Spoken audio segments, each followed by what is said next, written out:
Você já se perguntou como é quando uma vida de uma vida se torna seu último pesadelo? Imagine por um momento. Você treinou todos os dias há anos. Seu corpo é uma máquina perfeita.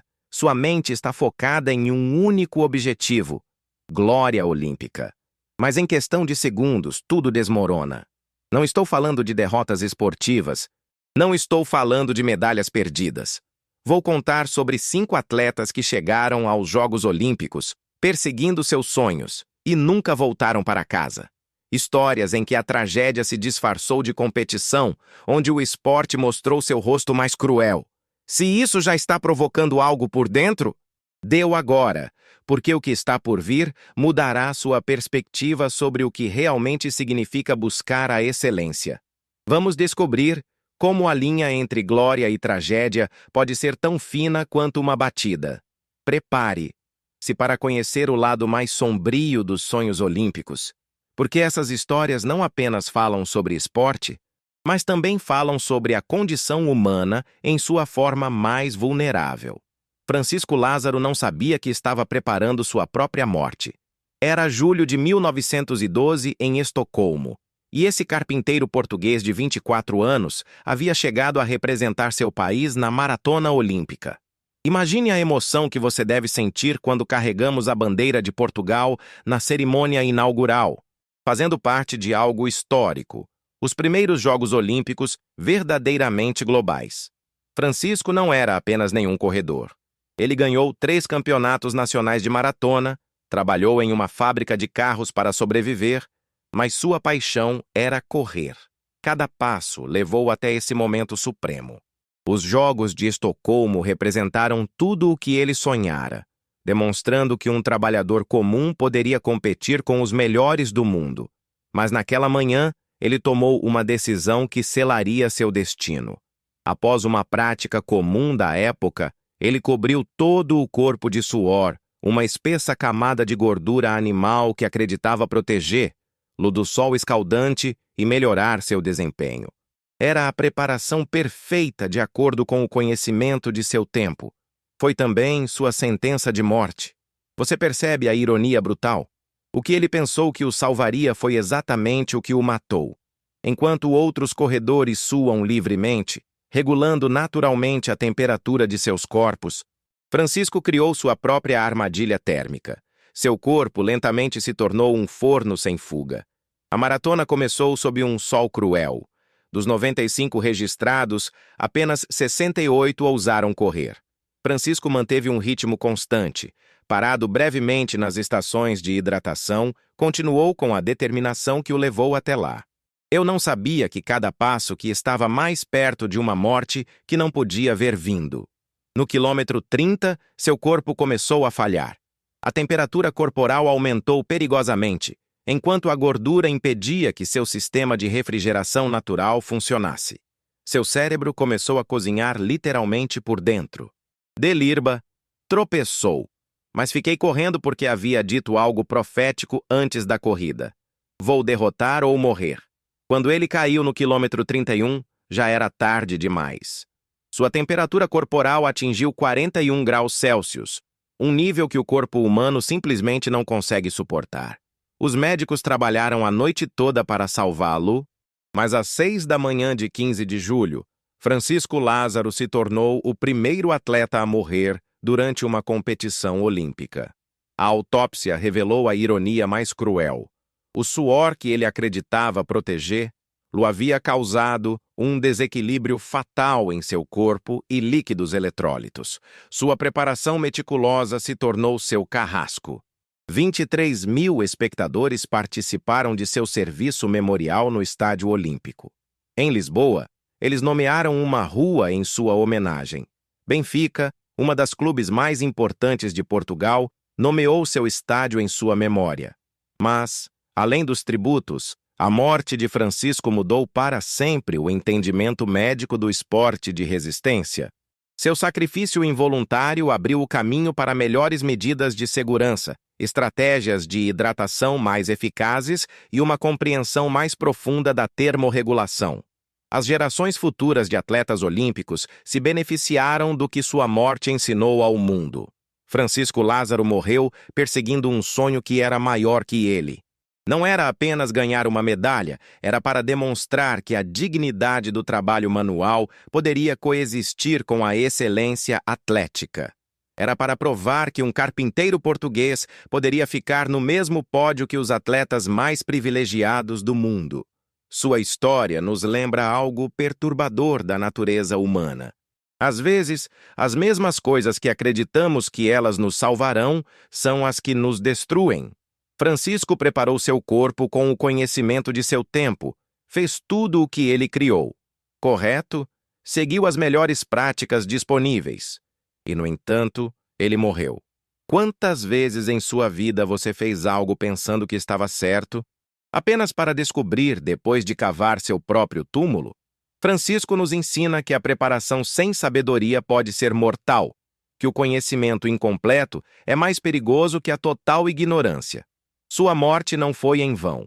Cada corredor de maratona que termina uma carreira segura, cada atleta que é hidratado corretamente, cada protocolo médico que salva vidas em competições de resistência, leva o nome invisível de Francisco Lázaro, registrado em sua existência. Nodar Kumaritashvili nasceu para deslizar. Em Bakurani, na Geórgia, luge não era apenas um esporte, era um legado familiar que fluía em suas veias como uma herança genética. Seu avô construiu a primeira pista da Geórgia soviética em 1970. Seu pai foi campeão da juventude da URSS. Seu tio dirigiu a Federação Geórgia de LGE. Aos 21 anos, Nodar tinha o peso de 3 gerações em seus ombros enquanto se preparava para os Jogos Olímpicos de Vancouver 2010. Mas em 12 de fevereiro de 2010, no Whistler's Sleep Center, a velocidade que era sua paixão durante toda a sua vida se tornaria sua destrutiva. Era seu ensaio final antes da cerimônia inaugural. A última oportunidade de sentir a pista que ele estava causando pesadelos aos concorrentes mais experientes. Whistler era diferente. Foi a pista mais rápida do Lugo já construída, uma besta de gelo que enviou atletas a velocidades que desafiaram os limites dos humanamente controláveis. Alguns atingiram 95 milhas por hora, 6 milhas mais rápido que a pista haviam sido projetadas para dirigir. Os policiais haviam recebido avisos um ano antes sobre velocidades alarmantes, mas a pista permaneceu inalterada. Nodar havia concluído 25 treinamentos nessa pista. Eu conhecia cada curva, cada ondulação, todos os pontos em que o gelo falava com você através do trenó. Mas o LGE é um esporte em que a diferença entre controle total e caos absoluto é medida em milímetros e milissegundos. Um pequeno desvio, um momento de incerteza e a física se torna seu inimigo. Naquela manhã, Nodar se jogou da partida masculina, como já havia feito quantas vezes antes. Seu trenó cortou o gelo com precisão. Ele atingiu 89 milhas por hora, enquanto navegava as primeiras curvas com o controle que herdara de sua linhagem. Mas ao se aproximar da curva final, algo mudou. Seu trenó tremia, ele se levantou levemente da pista. Em uma segunda fração, ele perdeu o controle. Nodar foi expulso de seu trenó, jogado para fora da pista e reto para um poste de aço perto da linha de chegada. O impacto foi devastador. Ele sofreu traumas graves na cabeça e pescoço que o deixaram inconsciente no momento do impacto.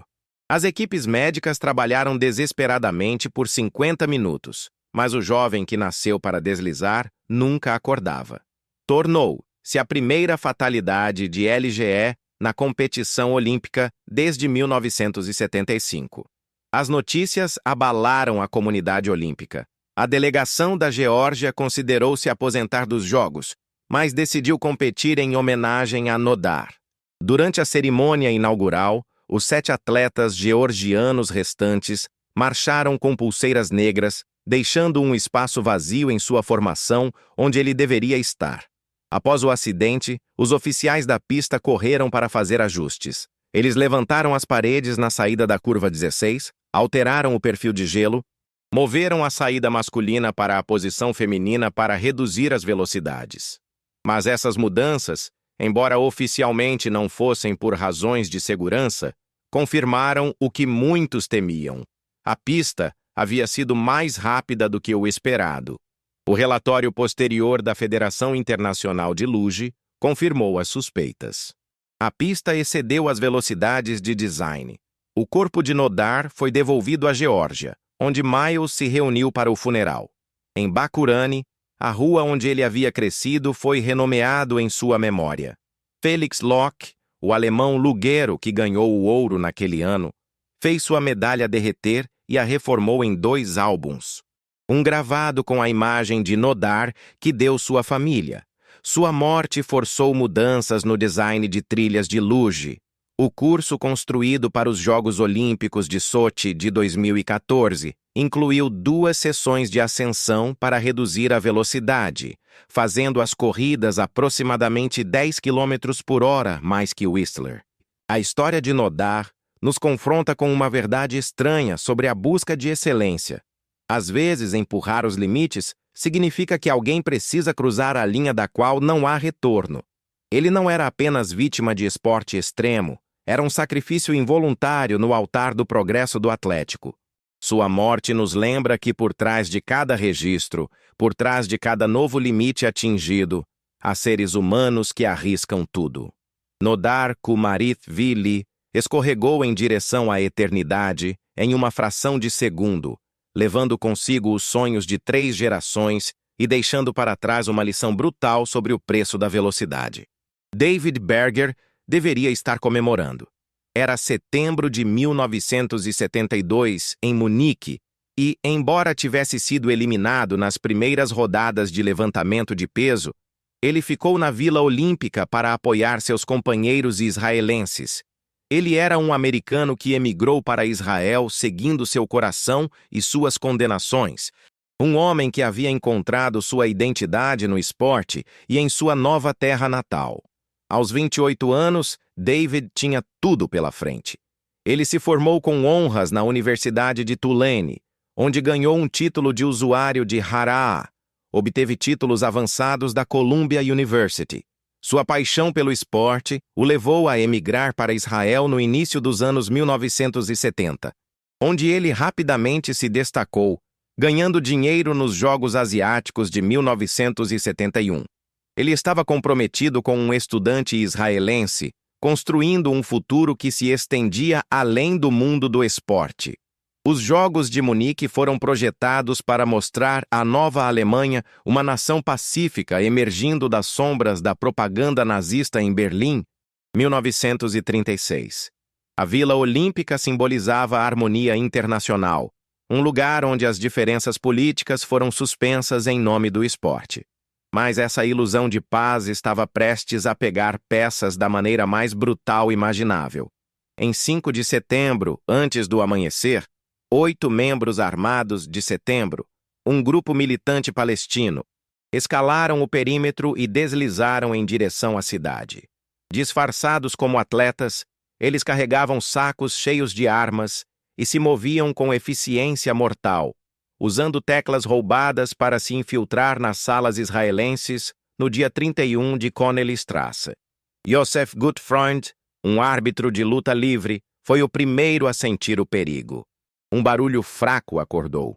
Olhando ao redor do corredor fracamente iluminado, ele viu homens mascarados com rifles avançando em direção à porta. O instinto assumiu o controle. Ele jogou seu peso contra a porta, tentando desesperadamente detê-los. A luta foi breve, mas corajosa. Uma vez em número, ele só conseguiu gritar um aviso antes que os intrusos forçaram sua entrada. Os atacantes se moveram mortal. O treinador de luta livre, Moshe Weinberg, se jogou contra eles, tentando desarmar um dos atacantes. Um tiro soou. Ele cambaleou de volta, ferido, mas ainda desafiador. Sob coerção, ele foi forçado a orientar os militantes do prédio em busca de mais israelenses. Na esperança de salvar vidas, ele deliberadamente ignorou algumas portas, mas seus esforços só poderiam chegar a algum ponto. Momentos depois, ele foi executado. Yosef Romano, outro halterófilo, foi o seguinte a lutar. Ele se jogou contra um atacante, agarrando sua arma. Um segundo militante abriu fogo, demolindo-o. Seu corpo foi deixado no corredor como um aviso sinistro para os outros. Os israelenses restantes, incluindo David, foram reunidos, amarrados com cordas e superlotados em uma pequena sala sob guarda armada. No caos, David havia sido baleado no ombro. Sua ferida permaneceu sem tratar enquanto os terroristas consolidaram seu controle. Suas demandas eram claras: a libertação de 234 prisioneiros palestinos. Quando o sol saiu, o mundo acordou à crise que foi desenvolvida. As câmeras de televisão transmitiram imagens da cidade, mas por horas, os eventos olímpicos continuaram como se o horror além dos muros do estádio não existisse. Somente mais tarde, os policiais suspenderam os jogos. As autoridades da Alemanha Ocidental, não preparadas para uma situação de refém sem precedentes, improvisou uma resposta. Eles negociaram, oferecendo terroristas passagens seguras ao Cairo em troca da libertação dos atletas. Um plano foi projetado às pressas na base aérea de Fürstenfeldbruck, onde a troca ocorreria. Mas a operação entrou em colapso antes de começar. Os policiais disfarçados de tripulação abandonaram suas posições sem enfrentar os atacantes, determinando que a missão era muito arriscada. Os terroristas, juntamente com seus reféns, foram transportados da Vila Olímpica para Fürstenfeldbruck através de helicópteros militares. Na chegada, os atacantes rapidamente perceberam que haviam sido enganados. Enfurecido, abriu fogo. O caos explodiu na pista. Um dos terroristas dirigiu seu rifle para os helicópteros, onde os reféns israelenses foram restritos. David, já ferido, recebeu mais 2 balas nas pernas. Então, em um ato final e horrendo, um terrorista jogou uma granada em um dos helicópteros. A explosão envolveu a cabine em chamas. Preso dentro, David e S., os companheiros do Zewa, pereceram por inalação de fumaça e fogo. Os 11 reféns israelenses foram mortos. Os Jogos de Munique, destinados a ser um símbolo de unidade através do esporte, tornaram-se um local de tragédia inimaginável. David representa algo que transcende o esporte: a capacidade humana de perseguir sonhos, mesmo quando o mundo conspira contra você. Sua história nos lembra que, às vezes, o mal puro interrompe os sonhos mais nobres, mas também que o legado desses sonhos pode ser mais poderoso do que o ódio que os destruiu. Nicolas Bochatai não sabia que estava vivendo seus últimos minutos de vida quando se preparou para o que parecia ser uma sessão de treinamento de rotina em Les Arcs, França. Era 22 de fevereiro de 1992. Os Jogos Olímpicos de Inverno estavam em seus últimos dias, e esse esquiador suíço de 27 anos, que também trabalhava como carpinteiro, alcançou uma impressionante marca de 130 mph nas eliminatórias, colocando-se em 13º.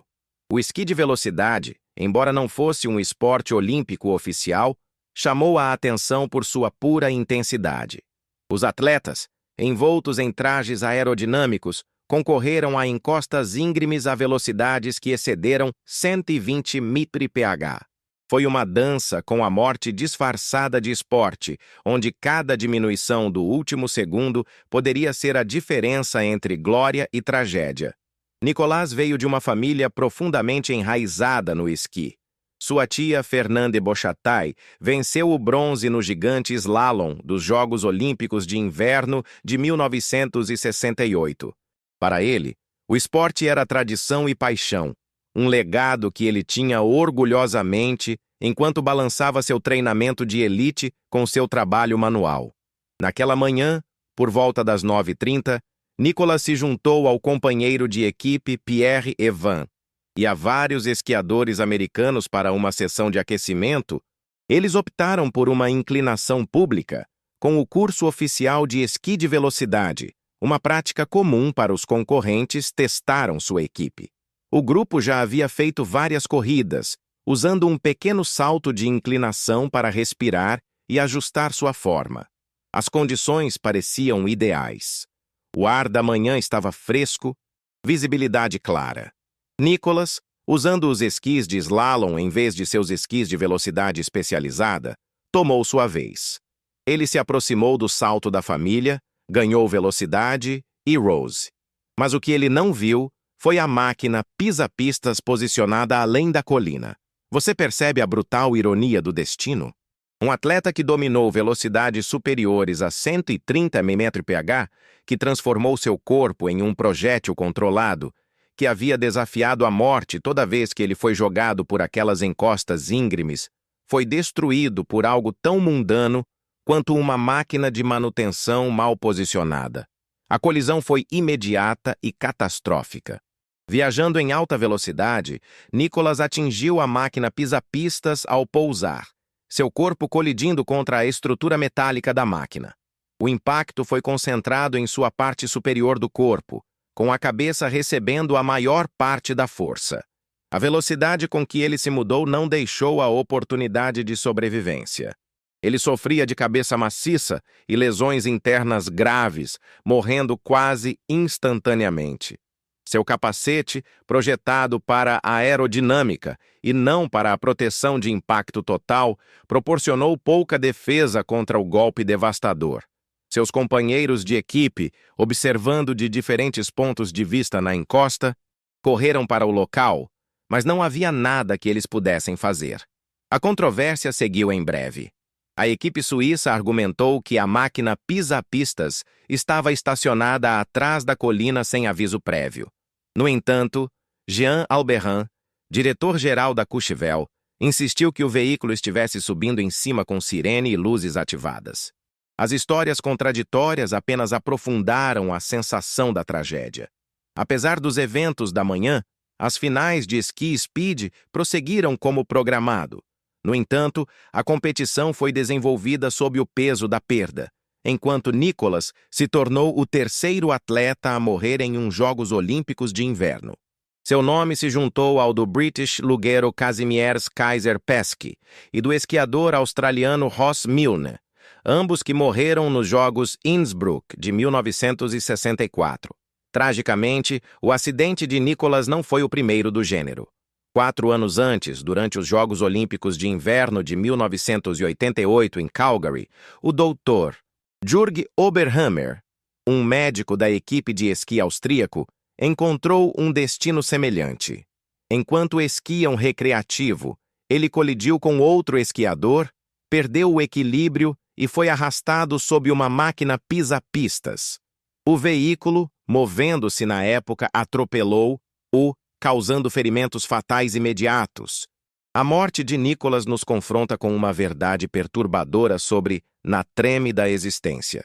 Às vezes, toda a preparação, toda a habilidade, toda a experiência do mundo não pode proteger-lo da cruel chance de destino. Não importa quanto controle pensemos em nossas vidas, existem forças que operam completamente fora de nosso domínio. Sua história nos lembra que a vida é fundamentalmente frágil, que a diferença entre um dia comum e uma tragédia pode ser tão pequena quanto estar no lugar errado, na hora errada. Nicholas havia sobrevivido a milhares de descidas perigosas. Havia domado velocidades que matariam a maioria das pessoas, mas foi derrotado por uma coincidência de que nenhuma quantidade de treinamento poderia ter planejado. Knud Enemlock Jensen não sabia que estava pedalando em direção à sua própria morte sob o sol cruel de Roma.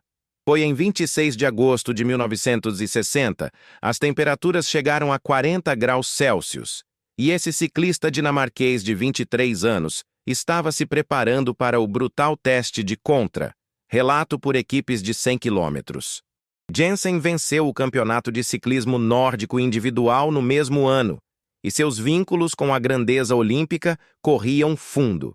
Ele era casado com a sobrinha do medalhista de ouro olímpico Henry Hansen. Os Jogos Olímpicos de Roma foram brutais para atletas de resistência.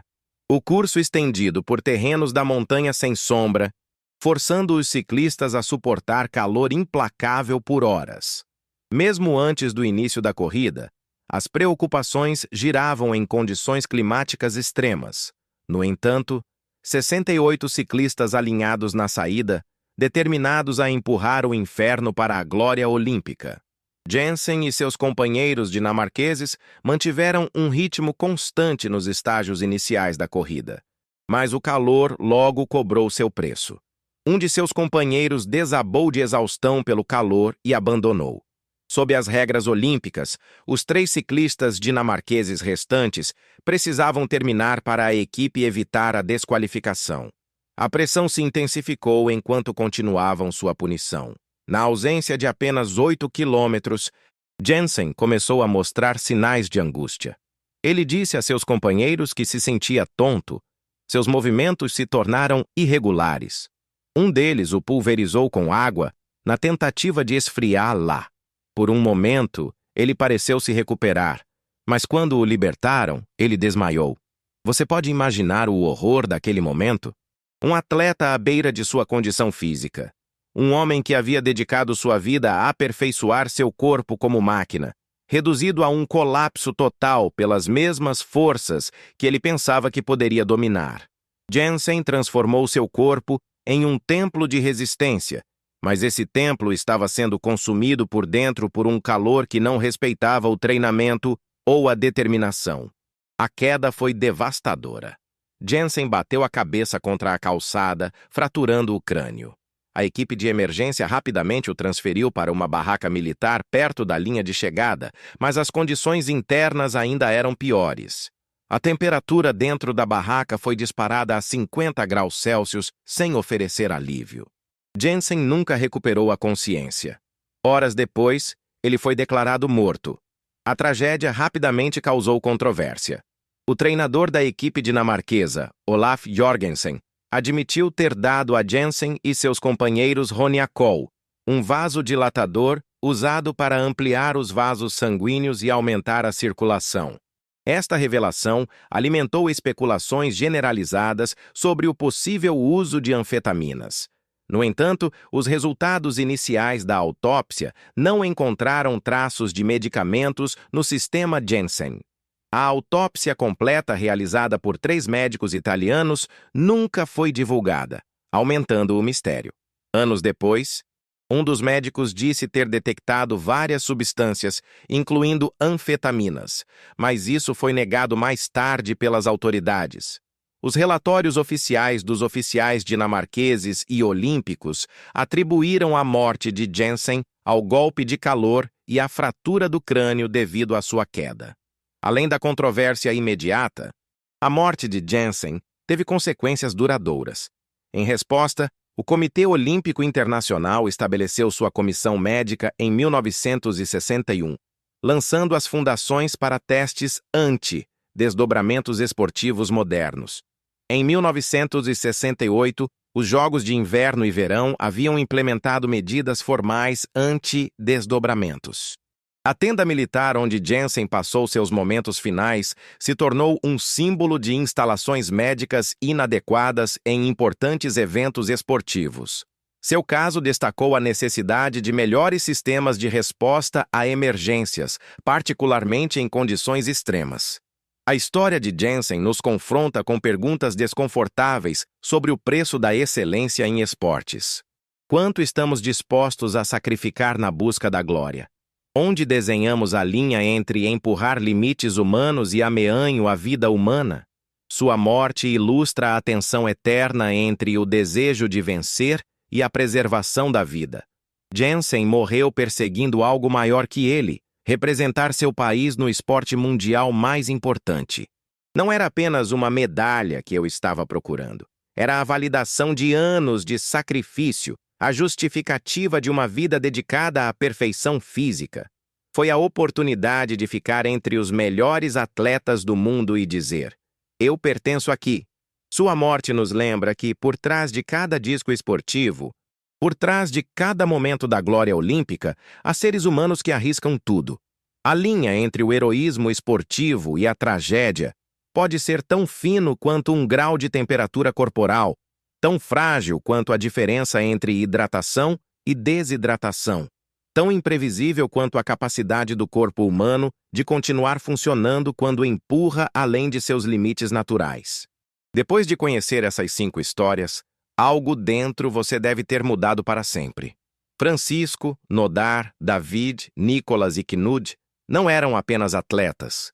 Eles eram símbolos vivos de tudo o que a condição humana pode aspirar. Dedicação absoluta, sacrifício inabalável, a busca incessante por excelência que define nossa espécie do início da civilização. Mas suas mortes nos revelam uma verdade que a maioria prefere ignorar, que a grandeza e a tragédia dançam juntos em uma coreografia tão antiga quanto o primeiro ser humano que decidiu correr mais rápido, pular mais alto, ir além do que seu corpo lhe disse que era possível. Esses 5 homens não morreram por acidente. Eles morreram porque escolheram viver à beira da navalha, onde os sonhos humanos atendem aos limites físicos do universo. Francisco nos ensinou que, às vezes, a preparação mais meticulosa pode se tornar nosso executor. Cada camada de gordura aplicada em seu corpo era um ato de fé no conhecimento de seu tempo, mas também um passo em direção à sua própria destruição. Quantas vezes em sua vida você seguiu o conselho que você pensava estar certo, apenas para descobrir depois de estar construindo sua própria armadilha? A ironia de Francisco é a ironia da condição humana. Agimos com as informações que temos, mas informações incompletas podem ser mais letais que a total ignorância. Nodar nos mostrou que a velocidade é uma metáfora da própria vida. Vivemos acelerando para destinos que não podemos controlar completamente, navegando em curvas que achamos que sabemos, mas onde 1/1000 da segunda da incerteza pode nos jogar fora do caminho para sempre. Sua morte não foi apenas um acidente esportivo, foi uma representação visual de como todos vivemos. Deslizar para a vida a velocidades que às vezes excedem nossa capacidade de controle, confiando que o gelo nos manterá até o fim. Davi nos confrontou com a realidade mais brutal, que às vezes o mal puro interrompe os sonhos mais nobres. Não importa o quão preparado você esteja, por mais pura sua intenção, existem forças no mundo que operam a partir de um lugar de ódio tão profundo que eles estão dispostos a destruir qualquer coisa que represente esperança, unidade ou progresso humano. A morte de Davi não foi apenas um assassinato, foi um lembrete de que o mal existe e que, às vezes, os justos pagam o preço pela loucura dos outros. Nicolas nos ensinou sobre a cruel chance de destino. Ele havia sobrevivido a milhares de descidas a velocidades que matariam a maioria das pessoas. Transformaram seu corpo em um projétil controlado. Domou forças que desafiam o entendimento humano. Mas foi destruído por algo tão mundano quanto uma máquina mal posicionada. Sua história nos lembra que a vida é fundamentalmente imprevisível, que toda a nossa preparação e habilidade pode ser inútil contra o capricho do momento errado no lugar errado. Knud nos mostrou o preço final da ambição. Ele morreu literal e metaforicamente cozinhando por dentro, vítima de sua própria determinação de avançar quando seu corpo gritou com ele. Sua morte ilustra a tensão eterna entre empurrar os limites humanos e preservar a vida humana. Representa todos aqueles que escolheram a grandeza em segurança, risco sobre conforto, a possibilidade de glória na garantia de sobrevivência. Mas essas não são apenas histórias de esportes. São parábolas sobre a própria natureza humana. Cada um de nós, em nossas próprias vidas, enfrentou versões menores das mesmas decisões que esses homens tomaram. Quando empurrar e quando voltar. Quando confiar em nossa preparação e quando admitir que não temos controle. Quando perseguir nossos sonhos independentemente do custo, e quando escolher a segurança sobre a possibilidade de grandeza, suas mortes mudaram para sempre o M-Sport. Os protocolos de segurança que salvaram milhares de vidas foram escritos com o sangue desses 5 homens. Cada corredor de maratona que termina uma corrida com segurança, cada atleta esportivo extremo que sobrevive graças a melhores equipamentos de proteção, cada sistema de resposta a emergências que funciona corretamente em uma competição, carrega os nomes invisíveis de Francisco, Nodar, David, Nicolas e Knud, registrados em sua existência. Mas, além das mudanças práticas, suas histórias enfrentam perguntas que não têm respostas fáceis. Vale a pena buscar a grandeza se o preço pode ser tudo o que somos? É heróico ou tolo levar os limites humanos ao ponto de ruptura? Qual é a diferença entre coragem e imprudência, entre a ambição nobre e a autodestrevia?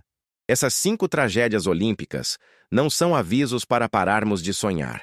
São lembretes de que os maiores sonhos exigem os maiores riscos e que, às vezes, algumas pessoas pagam o preço final para que o resto de nós possa continuar sonhando com segurança. Esses 5 homens morreram perseguindo algo que transcende a compreensão da maioria. A possibilidade de tocar a perfeição humana, mesmo por um momento. Eles não eram vítimas, eram pioneiros que pagaram o preço de expandir os limites do possível. Suas mortes escreveram com sangue os protocolos que agora protegem milhões de atletas. Cada medida de segurança moderna é um monumento invisível ao seu sacrifício. Mas aqui está a pergunta que você deve se manter acordado. Você está disposto a arriscar tudo pelos seus maiores sonhos ou vai viver na área segura da mediocridade? Francisco, Nodar, Davi, Nicolas e Knud escolheram o risco de segurança, a possibilidade de grandeza na garantia de sobrevivência. Seu legado não é um aviso para parar de sonhar. É um convite para sonhar com a intensidade que somente aqueles dispostos a apostar sua existência por um momento de eternidade. Nos comentários, ele escreve: "Eu escolho o risco de mediocridade, se você entendeu que a grandeza sempre exige sacrifício." O próximo vídeo revelará 5 desastres da aviação que mudaram a história para sempre, onde 30.000 pés se tornaram o limiar entre vida e morte.